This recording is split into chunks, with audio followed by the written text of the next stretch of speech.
The fourth rule is that we should not ignore verbal communication in favor of text messages, chats, or emails.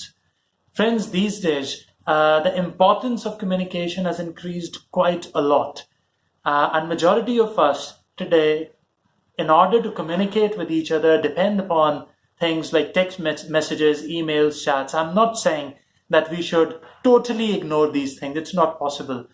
But we should keep in mind that there is no substitute of face-to-face verbal communication. Now, this point has two parts. I'll be first of all talking about why there is this growing need of communication today, and then I'll shift to the fact that why verbal communication is required in society. The first part now, we have developed a very complex system of existence. With increasing population, our demands have changed. We need products, we need goods in bulk. So we have moved towards specialization, super specialization, and division of labor.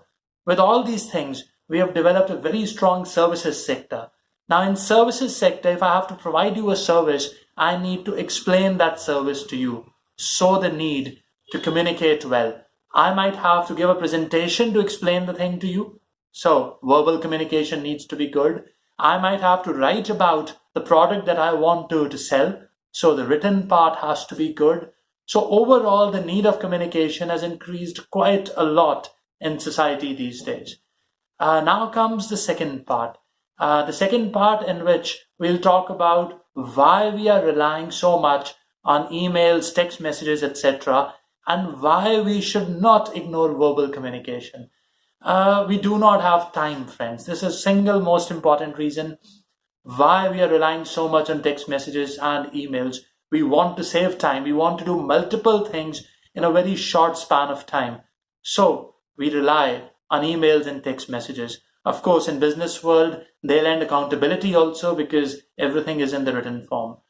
But then excessive use of these things, excessive use of text messages, for instance, it is creating a situation in society wherein people have lots of virtual friends, but they do not have real friends. We have a situation wherein people have lots of problems in their lives, problems which they can resolve quite easily by simply talking to the other person.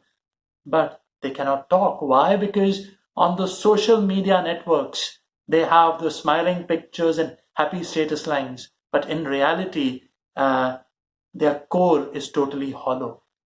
What they need today is a good friend with whom they can share their thoughts, their ideas, their feelings verbally. It is the verbal communication, face-to-face communication, which makes a person confident, which makes a person relaxed.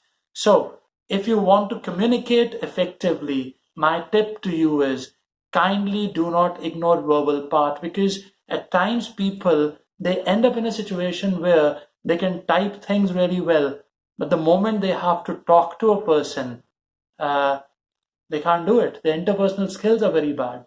So find out people who have time, find like-minded people, spend some quality time with them and talk verbally a lot. You'll have a big friend circle and your anxiety levels will be down and you'll become a much better communicator by talking a lot.